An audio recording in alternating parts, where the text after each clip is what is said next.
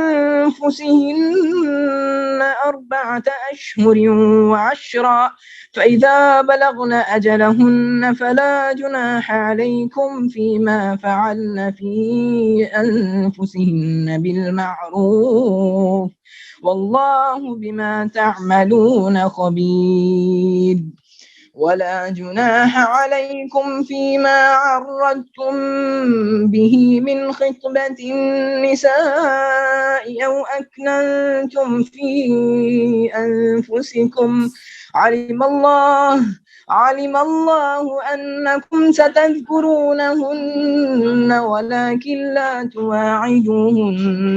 ولكن لا تواعدوهن سرا إلا أن تقولوا قولا معروفا ولا تعزموا عقدة النكاح حتى يبلغ الكتاب أجله واعلموا أن الله يعلم ما في أنفسكم فاحذروه واعلموا أن الله غفور حليم.